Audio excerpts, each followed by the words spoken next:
Kepada cinta aku berkata, padamkan benci di banyak diri. Kepada doa aku bisikkan, tetaplah murni, jangan tercemari. Kepada rindu aku kisahkan, doa dan cinta kekal abadi. Kepada Allah aku memohon, teguhkan aku di semua sepi. Assalamualaikum warahmatullahi wabarakatuh.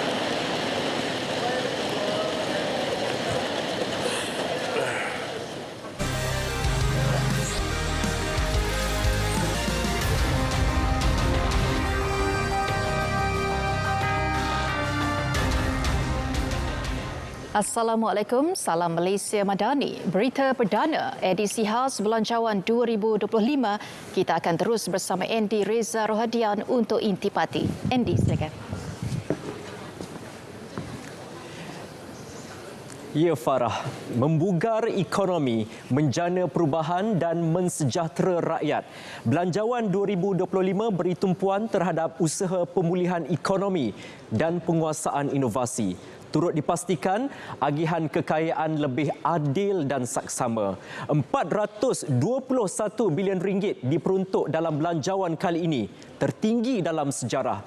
RM335 bilion disediakan untuk belanja mengurus, manakala RM86 bilion untuk belanja pembangunan.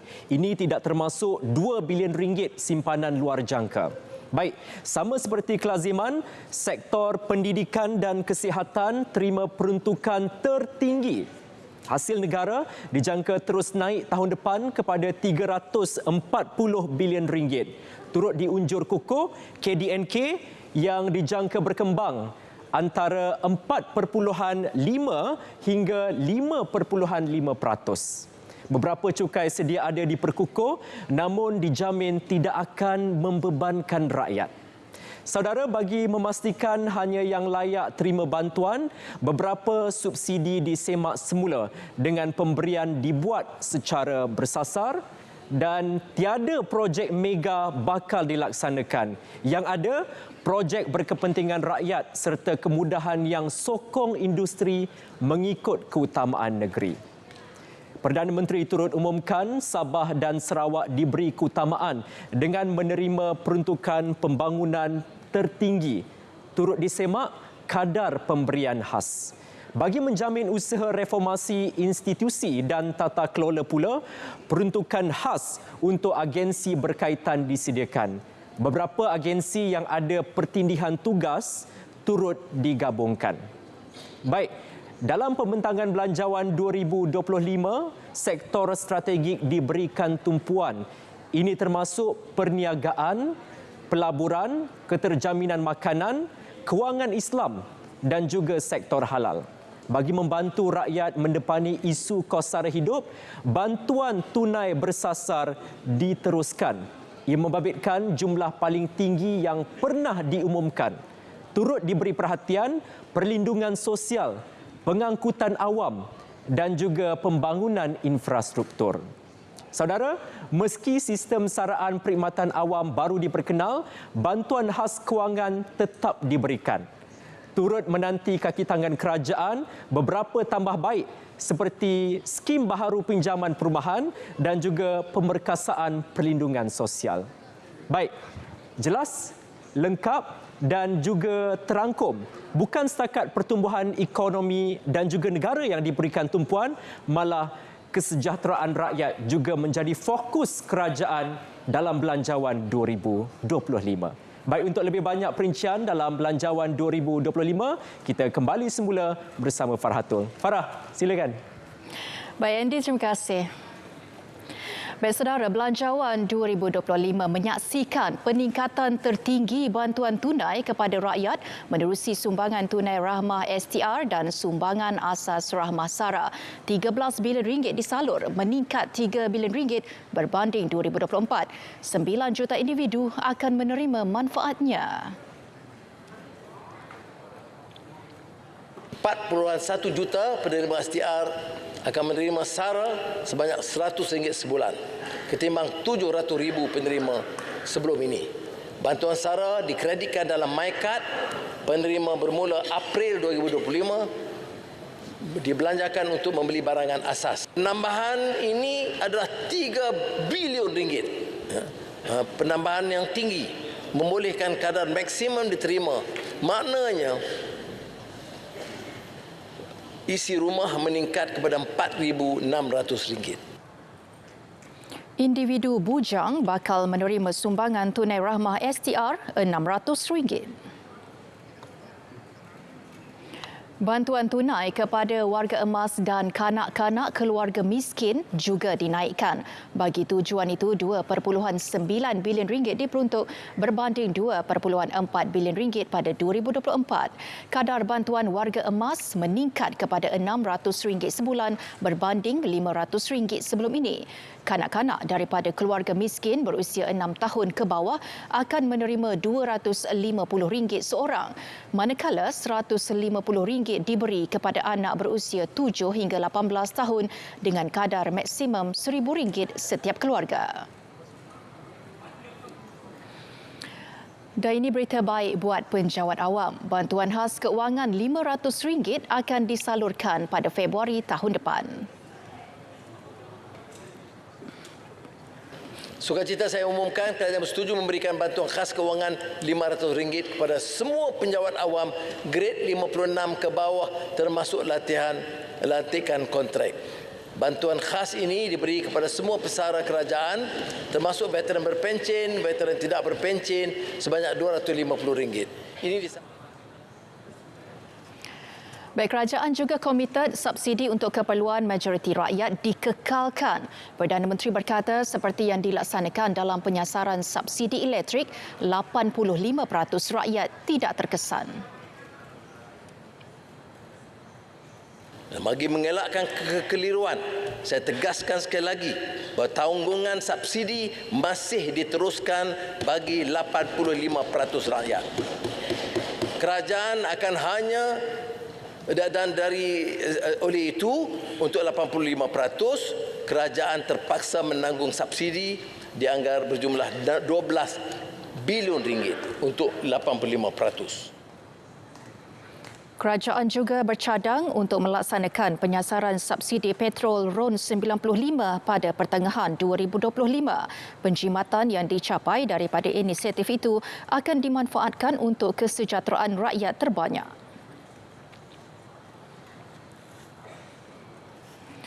Baik, ke arah pendidikan arus perdana, peruntukan sektor pendidikan ditingkatkan kepada RM64.1 bilion berbanding RM58.7 bilion tahun lalu. Selamat untuk anak-anak menimba ilmu. RM2 bilion untuk naik taraf dan penyelenggaraan sekolah seluruh negara. RM1 bilion menyelenggara semua jenis sekolah, terutama keadaan bilik darjah yang uzur. Ini termasuk sekolah kebangsaan, sekolah Cina, sekolah Tamil, sekolah agama, sekolah dalam kem tentera dan sekolah pendidikan khas OKU. RM1 bilion prasarana naif di 543 sekolah, terutama di Sabah dan Sarawak. 44 buah sekolah baru dibina mulai tahun hadapan melibatkan negeri Johor, Selangor, Sabah, Kedah dan Sarawak. Program ketersambungan infrastruktur jalur lebar talian tetap ke sekolah-sekolah luar bandar dengan peruntukan RM100 juta, manakala projek POP diteruskan dengan peruntukan lebih RM800 juta. Sementara itu, 17 jenis bantuan pendidikan disediakan dengan peruntukan RM5.3 bilion. Antaranya bantuan makanan asrama RM2 bilion dan bantuan rancangan makanan tambahan RMT dengan peruntukan RM870 juta. RM800 juta bantuan awal persekolahan kepada 5.2 juta murid tahun 1 hingga tingkatan 5 tanpa mengira pendapatan ibu bapa. Kementerian Pendidikan Tinggi pula diperuntukkan RM18 bilion berbanding RM16.3 bilion tahun lalu. Peruntukan RM4 bilion beasiswa pinjaman dan elang pendidikan. GLIK dan JLC 50% beasiswa dikhususkan untuk pelajar dari keluarga pendapatan rendah dan menengah. Tabungan pendidikan tinggi anak-anak diberi melalui pelepasan cukai individu ke atas simpanan bersih, skim simpanan pendidikan nasional, dan dilanjutkan 3 tahun lagi. Kementerian Kesihatan Malaysia KKM menerima peruntukan kedua tertinggi bagi belanjawan kali ini, iaitu RM45.3 bilion berbanding RM41.2 bilion sebelumnya, dan ini termasuk RM1.35 bilion bagi menyelenggara dan naik taraf prasarana kesihatan di seluruh negara. Klinik daif seluruh negara ditingkatkan RM100 juta, RM150 juta disediakan dan RM300 juta untuk 2025. Peruntukan pembangunan Sabah dan Sarawak terus diberikan keutamaan dan menjadi antara yang tertinggi antara negeri, iaitu masing-masing RM6.7 bilion dan RM5.9 bilion. Pemberian khas Sarawak tidak pernah dikaji sejak 1969. Di bawah Madani, tahun ini kita telah menaikkan kepada RM300 juta ketimbang RM16 juta sebelumnya. RM125.6 juta di Sabah. Maka mulai 2025, kita akan naikkan pemberian khas Sabah dan Sarawak sekali ganda kepada RM600 juta. Tegas Perdana Menteri, jurang pembangunan antara negeri perlu dirapatkan, khususnya melibatkan prasarana asas seperti jalan raya, elektrik dan air bersih. Kutipan hasil pada 2025 dijangka terus meninggi kepada RM340 bilion. Ia dilaksana melalui perluasan asas percukaian dan dilaksanakan lebih progresif dan tidak membebankan rakyat berkuat kuasa 1 Mei 2025. Kita harus menangani kemelut ini.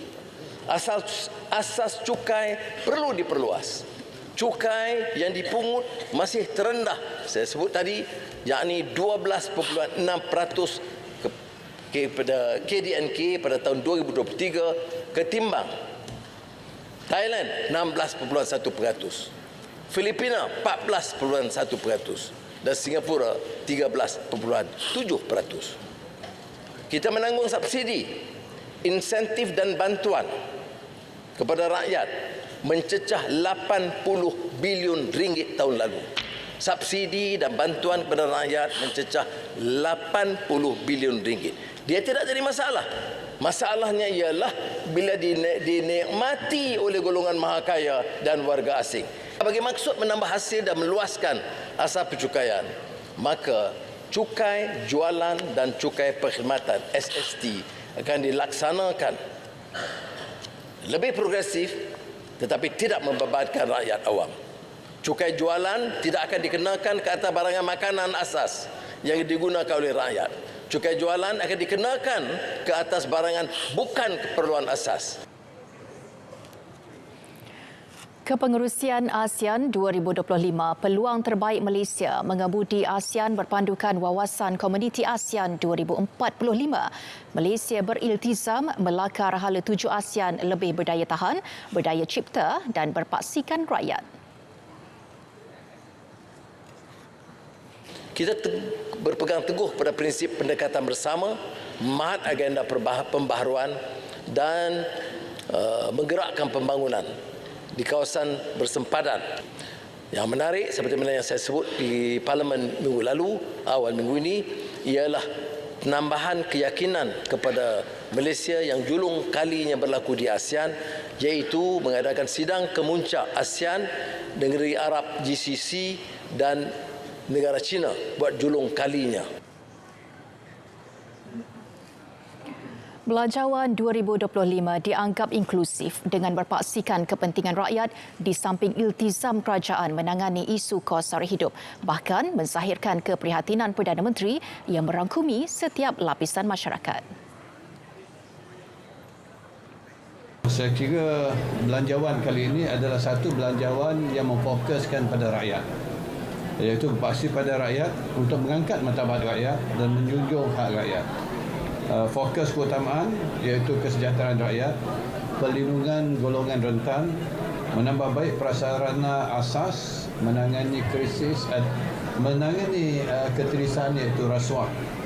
Dan fokusnya juga ialah untuk menaikkan siling, makna menambahkan pendapatan negara supaya kita dapat juga pada masa yang sama meninggikan ataupun lantai iaitu meningkatkan taraf hidup rakyat. Penduduk desa keseluruhannya adalah seramai 8.1 juta orang dan keterangkuman ini memperlihatkan bahawa masyarakat di luar bandar turut tidak diketepikan. Begitu juga kita lihat dari segi infrastruktur asas yang sebanyak 2.9 bilion telah disediakan.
Baik, 160 juta ringgit diperuntuk untuk industri seni kreatif. 65 juta ringgit daripadanya untuk mempromosi karya-karya berteraskan semangat kenegaraan.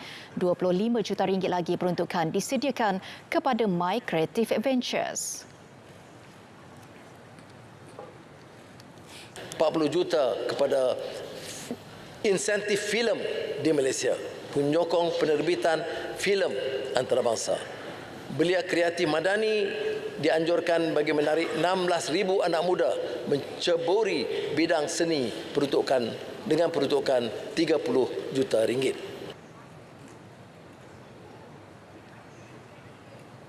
Ini yang akan diusahakan di bawah Kementerian Komunikasi untuk memastikan golongan belia akan dapat bukan hanya memahami teknologi-teknologi baru dalam bidang kreatif, industri kreatif ya, seperti memanfaatkan AI, memanfaatkan media sosial, bukan hanya untuk menjadi pempengaruh tapi menghasilkan kandungan-kandungan kreatif yang boleh dibawa ke peringkat antarabangsa. Jadi Malaysia berjaya menarik $16.9 bilion Amerika pelaburan jangka panjang syarikat digital antarabangsa. Ia hasil kerangka dasar transformasi digital yang tegas. Malaysia berjaya meraih pelaburan berjumlah $16.9 bilion Amerika untuk tempoh hingga 2038 daripada syarikat gergasi teknologi dunia AWS, Microsoft, Google dan Oracle. Ini mencerminkan tahap keyakinan mereka kepada potensi Malaysia. Ke arah pelaksanaan Dan bagi merancakkan lagi aktiviti ekonomi di peringkat komuniti sekaligus meningkatkan pendapatan, ikhtiar sejati Madani bakal diperhebat dengan jalinan kerjasama lebih meluas. Selain lebih banyak pengurusan tertinggi jabatan akan mengetuai ikhtiar Kampung Angkat Madani, universiti dan institusi TVET juga dilibatkan bagi memberi khidmat di peringkat komuniti. RM600 juta untuk merancakkan ekonomi pendesaan di kampung, bandar dan kawasan orang asli. RM200 juta bagi memperluas kampung Angkat Madani di 200 kampung.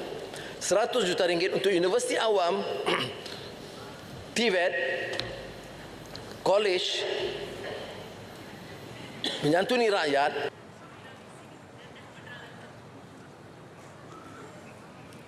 Kebajikan kanak-kanak autistik juga jadi fokus. 11 pusat permata baharu akan dibina bagi melengkapkan setiap negeri dengan pusat didikan anak-anak autistik. 2 sekolah baharu murid berkeperluan khas turut dibina di Tuaran Sabah dan Johor Bahru dengan kos RM300 juta. Sekolah di Johor Bahru bakal menjadi sekolah pertama yang memberi tumpuan sepenuhnya kepada pendidikan untuk autistik.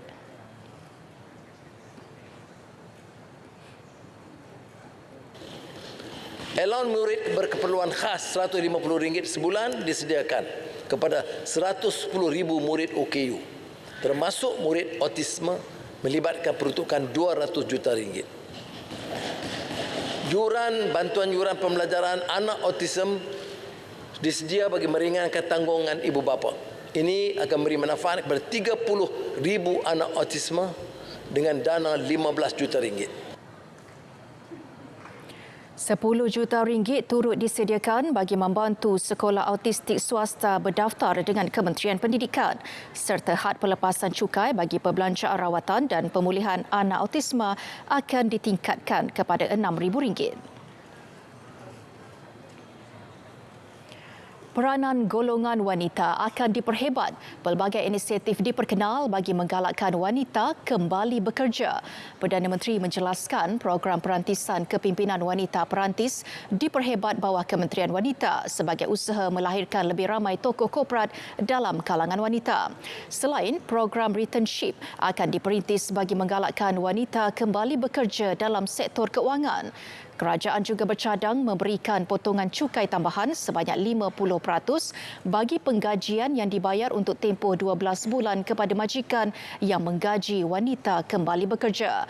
Dalam menyokong PMKS Wanita, RM470 juta dana pembiayaan disediakan oleh SME Bank, BSN, Bank Rakyat dan MARA. Kerajaan Madani meletakkan keutamaan memastikan perumahan mampu milik untuk rakyat. Untuk itu, hampir RM900 juta diperuntukkan bagi melaksanakan 48 program residensi rakyat PRR. Melaksanakan program residensi rakyat dan 14 projek rumah bersera, termasuk di Port Dickson seberang Perlis Tengah. 30 projek dijangka siap penghujung 2025. Memastikan keterjaminan makanan, tumpuan diberi kepada penanaman padi bertujuan membantu meningkatkan pengeluaran makanan ruji negara itu. Datuk Seri Anwar memberitahu yang projek penanaman padi 5 musim 2 tahun di kawasan Mada Fasa 1 dimulakan melibatkan hampir RM1 bilion.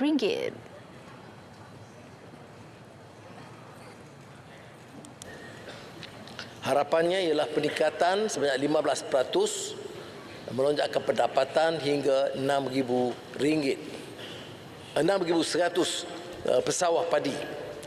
Maknanya kenaikan pendapatan 43%. Selain padi, fokus meningkatkan pengeluaran makanan negara turut diberi kepada tanaman bawang, ternakan talapia merah, ayam organik dan lembu. RM21.2 bilion diperuntukkan kepada Kementerian Pertahanan.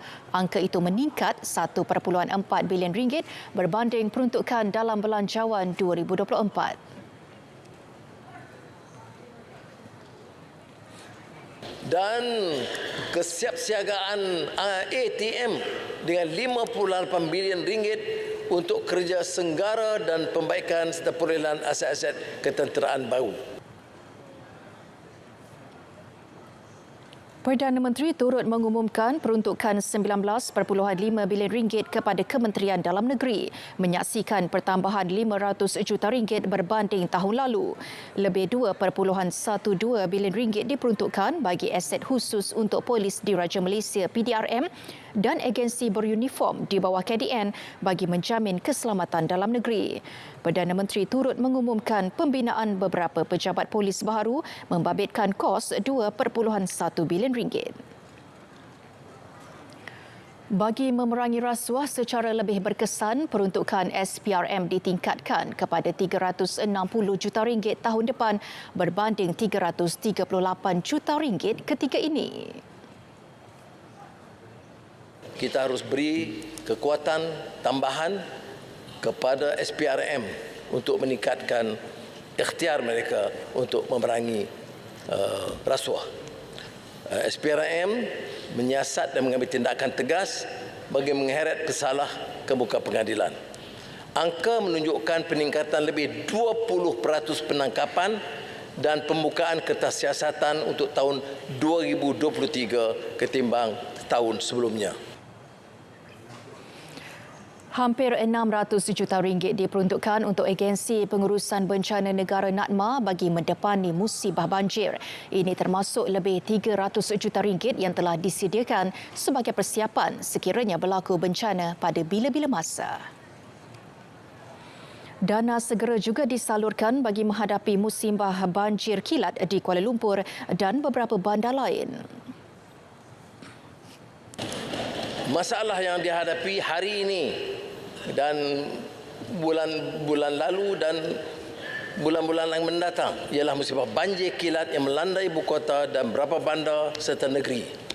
Maka sebagai langkah segera, selain daripada projek tempatan banjir yang sedang diselenggarakan, sebagainya siap seperti di Kelantan dan di Alor, tetapi ada tindakan segera yang harus dilakukan. Maka hari ini saya arahkan penyaluran segera 150 juta ringgit kepada PBT JPS untuk membersihkan longkang-longkang pengorekan sungai di kota-kota dan kawasan-kawasan desa yang terkesan. Sementara itu, lebih 250 juta ringgit diperuntukkan untuk pembaikan cerun di seluruh negara bagi mengawal kejadian tanah jerlus dan tanah runtuh daripada berulang. Pembangunan sukan negara terus diperhebat demi mengharumkan nama Malaysia di persada dunia. Susulan itu peruntukan lebih 230 juta ringgit disediakan. Sukan diperhebat dan peruntukan 230 juta ringgit. Program podium latihan atlet Road to Gold, persiapan atlet menjelang sukan para dunia termasuk Deaflympic Tokyo 2025. Perdana Menteri turut umum 15 juta ringgit untuk skuad senior Harimau Malaya, pasukan bawah 18 dan 13 tahun bagi mendapatkan jurulatih terbaik, sesi latihan dan ganjaran kepada pemain. Berita gembira juga buat penggiat e-sukan apabila kerajaan sediakan 20 juta ringgit untuk perkasa ekosistem sukan berkenaan. Baik, sekian berita perdana edisi Belanjawan 2025 dari Sungai ke Segara Palestin Pasti Merdeka. Saya Farhatul Asyati Osman. Assalamualaikum. Salam Malaysia Madani.